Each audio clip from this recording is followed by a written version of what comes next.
This week I'm trying a new airline, Air Europa, for the very first time as I fly in business class on a short domestic hop from Barcelona to Madrid. I get video bombed by a bunch of Italians. Ciao. Which let's start that again. Spot an onboard cleaning mishap. And you've heard of being Qatar'd, but have you ever been Air Europa'd?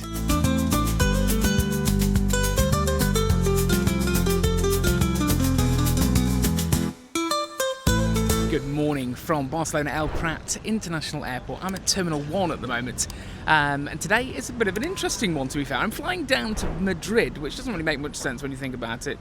Ciao. Which let's start that again. Well, good morning from a very gloomy Barcelona, and gloomy it is indeed, as you can see over my right shoulder. It's been really, really rubbish all afternoon yesterday when I landed in from London City, and if you haven't seen that video, I'll put a link up top for you as we speak. That's a review on the BA City Flyer product. But yeah, it's been a rubbish 24 hours for weather, certainly. There's been lots of rain, thunderstorms and flash flooding on the roads, but fortunately, touch wood, it's stopped raining now, so hopefully our flight today will go on time. So without further ado, let's get inside, and today I'm going to show you all what Air Europa offer their customers in business class. Let's go.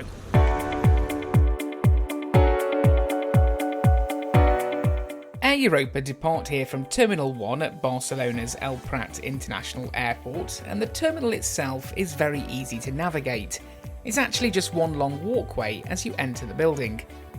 Now, I'd already checked in using the Air Europa app 24 hours previously, which was a super simple process, so I just had to head straight to security as I had no checked bags to drop. As you can see, security was very busy, but it was early in the morning with lots of departures taking place, so this was to be expected.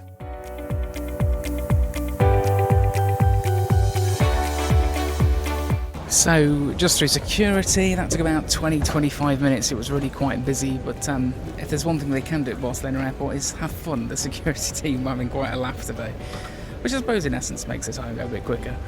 So now on the hunt for a lounge here at Barcelona Airport, and I'm told that Air Europa Business Class do grant you access into a lounge, so let's go on the hunt. The terminal is genuinely one of the better airport terminals in Spain. The design is sleek, modern and spacious, with plenty of natural light and room to breathe, even during these busy periods. What really sets Barcelona apart though is its food offering. There's a strong focus on local flavours, including this jamón ibérico stand, slicing fresh cuts on the spot, and even a walk-in food market, where you can grab everything from tapas to sushi, much of it prepared to order. There's also this fantastic outside terrace. Now there is something to be said to be able to just come into an airport and have an outside space. Not many places have it. And one of the biggest things I suffer from, and I don't know if it's common, it might just be me, but I get really hot in airports. I find them really stuffy and uncomfortable places. And obviously because of my job, I'm in airports a lot. So it's really nice to have this outdoor space where you can just come out, get a bit of fresh air, smell a bit of kerosene before boarding your flight.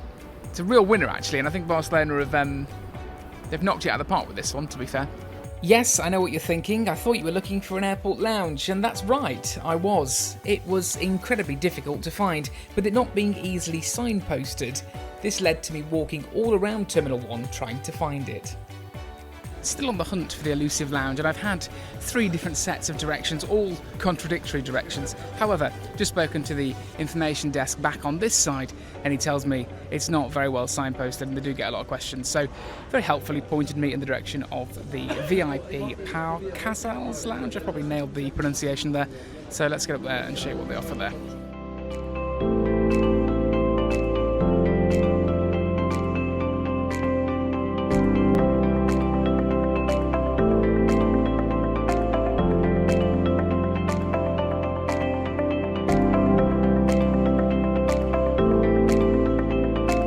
So I'm just unwinding in the VIP lounge here at Barcelona Airport Terminal 1. No issues getting in. Air Europa have an agreement here with the VIP lounge that just let their passengers in.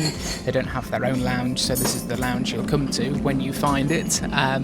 Quite funny actually, because a lot of the staff here have said it's not very well signposted at all, so maybe something for Barcelona Airport to think about going forward, maybe signpost the lounge a bit better. But other than that, once you're in, it's quite a nice lounge. It is very busy. That's the only downside. You know my thoughts on busy lounges. From the food and drink perspective, it's a real win. There's some really, really nice bits of food here. It's all done sort of tapas style, so very small bites on the go, small bowls of things. Really nice. I had some Spanish tomatoes, pesto and mozzarella. I then had a sandwich with cheese, tomato, avocado. Really nice. And then a Spanish Catalan cream kind of pastry, which was also really nice. So yeah, I'm just sat here waiting for the flight to board now, waiting for a bit more information as to where our gate is.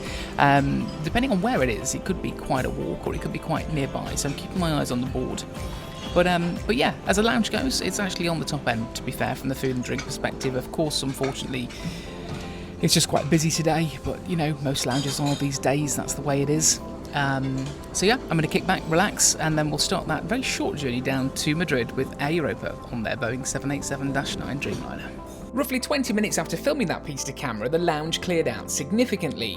I suspect a few long-haul departures were called, freeing up a lot more space to spread out. There's a range of seating from more traditional dining tables to relaxed lounge pods and recliners, plus a dedicated work area tucked away at the back of the lounge. There's also a private meeting room which is available to book if needed, complimentary magazines and newspapers, as well as power outlets which are conveniently scattered throughout the lounge. Before we leave for my flight, I'll show you a bit more about what was on offer here, including this hot dog stand. This must be a new thing, as my flight from Rio de Janeiro down to Foz do Iguaçu also had a hot dog stand. It must be all the rage at the moment. A selection of really nice sandwiches and bagels, a fresh salad bar, more tapas-style small plates, bar snacks ranging from crisps, olives, nuts and crackers, a selection of pastries, cakes and sweet treats, and on the drinks front there was a selection of red and white wines, as well as sparkling wine too. There was a fridge full of Spanish beer, and an extensively stocked soft drink fridge too. This Royal Bliss Bitter Rosso was exceptionally good. Finally, there were fruit juices, smoothies and glass bottles of still water too.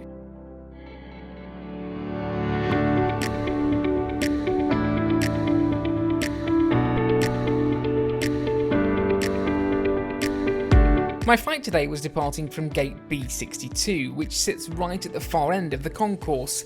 It took me almost 15 minutes to get there from the lounge, and I don't consider myself a slow walker, so it's definitely worth keeping in mind that some gates in Barcelona's Terminal 1 involve a bit of a trek.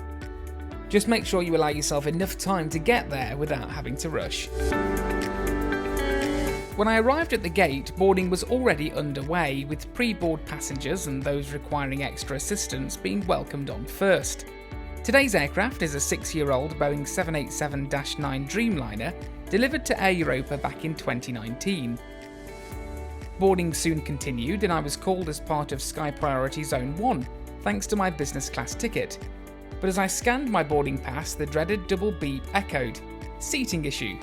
I was reassigned to seat 1K due to an aircraft swap. Now, when I had originally booked this ticket, it was scheduled to be the newest Air Europa business class cabin in a 1-2-1 format. I'd opted for seat 7A. And no, I wasn't smiling like her, because I'd now been moved to seat 1K on the much older 222 cabin layout.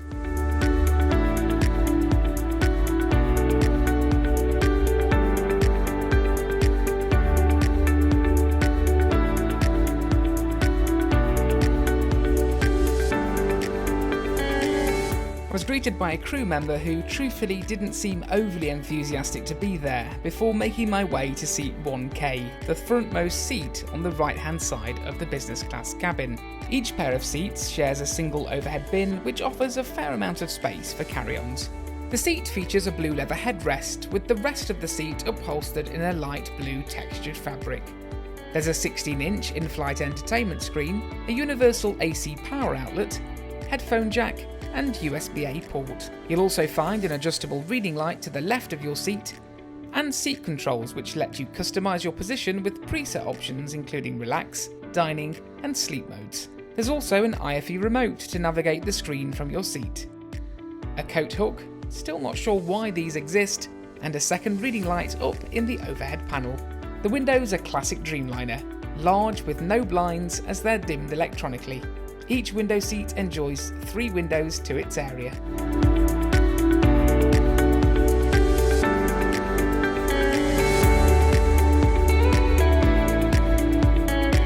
The legroom is very generous with a footrest in front and the literature pocket just to the right. Air Europa also uses their signature blue mood lighting throughout the cabin, which is a nice touch. Now, the downsides. This aircraft was really filthy. The leather footrest wasn't secured properly and had visible grime underneath. The tray table was dusty and dirty in several spots. The armrest had a noticeable build-up of dirt, as did the side of the seat and the area in front. Dust seemed to just be absolutely everywhere. So I've heard of many people in my time doing this YouTube business of people being Qatared, but have you ever heard of anybody being Air Europa'd? And that's exactly what's happened today. We've had a bit of an aircraft swap, so it's the old business class configuration, not the 121 configuration that I was hoping to show you. A bit frustrating, but it is what it is, and I think especially now with the way flights are, I think aircraft changes are more common than ever. So an equipment change, not ideal, but still get a chance to show you Air Europa's business class product. Now this is the old business class, it's a 222 formation, yeah, it's not too uncomfortable, so I'll get settled in and then I'll give you a full breakdown as we get in the air. The cabin crew then brought round a welcome drink. Now, only orange juice was available, but it was the nicest orange juice I think I've ever tasted. The seatbelt sign then came on, the engines started, and we pushed back for our departure towards Madrid.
Yeah, gracias. Chips, gracias. Okay, what do you want to drink, please?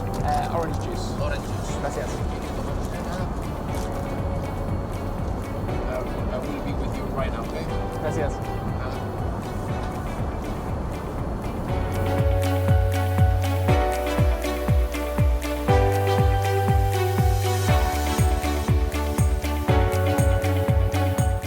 So I've just reclined the seat a little bit just to sort of test its comfort levels, and it's actually a pretty comfortable seat when you're sitting in this kind of semi-cradled mode.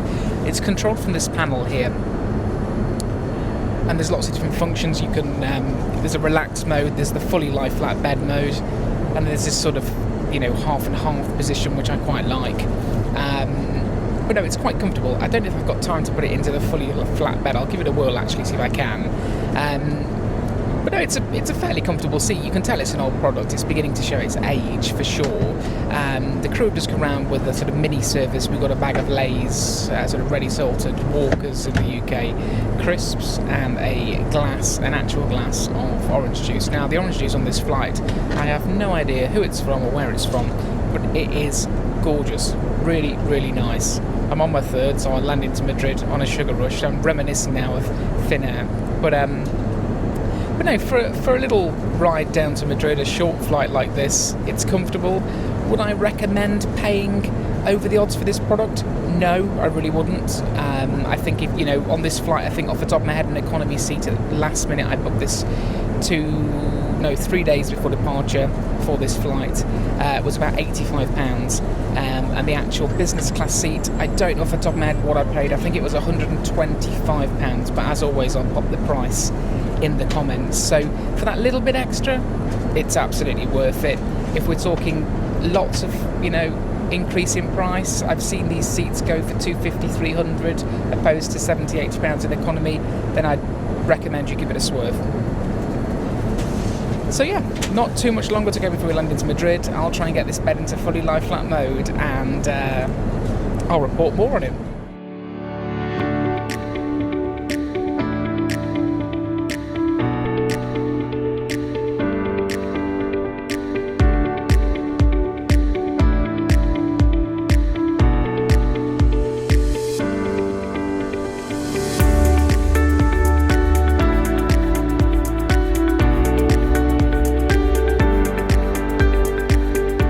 Super quickly, because we're literally about to strap in for landing into Madrid, but just put this seat in the middle aisle. Just spoke to the cabin crew. They were really helpful actually. They said, pop to a couple of rows back and do it properly, get the video that you need before you strap yourself in. But no, it's actually quite a comfortable fully lie flat seat. I thought it'd be an angled lie flat business class seat, but it's not. It's fully flat. So yeah, thumbs up. I imagine with a pillow and a bit of a light blanket, you'd be pretty comfortable on a night flight on this.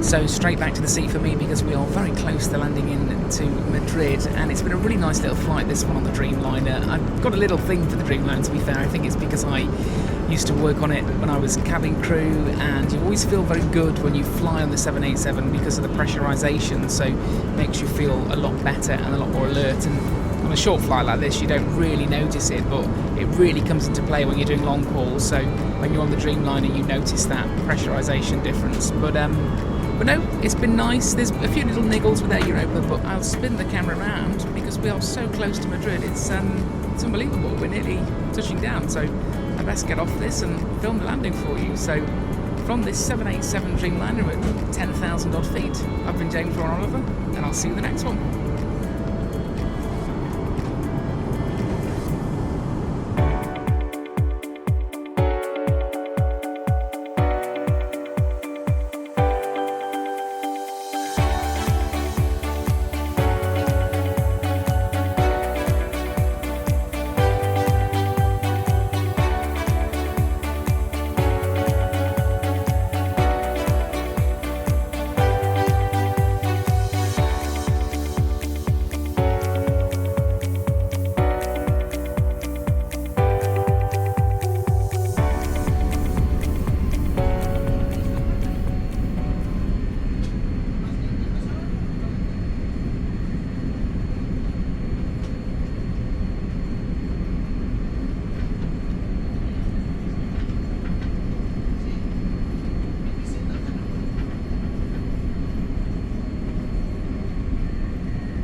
as we taxi down the taxiway here at Madrid-Barajas Airport, I have a little confession, and that is I'm connecting onto another flight, and it's an unbelievably tight connection. I have about an hour and 20 minutes.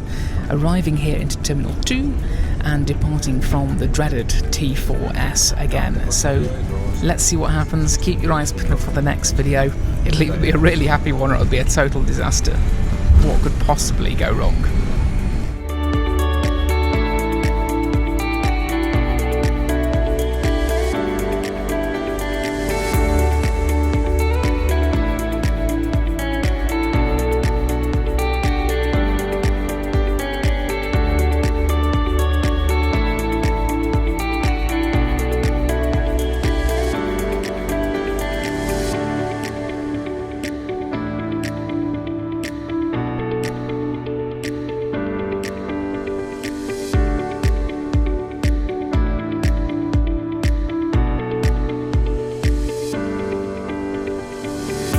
If you enjoyed this video, don't forget to hit that subscribe button and tap the bell icon so you never miss another upload.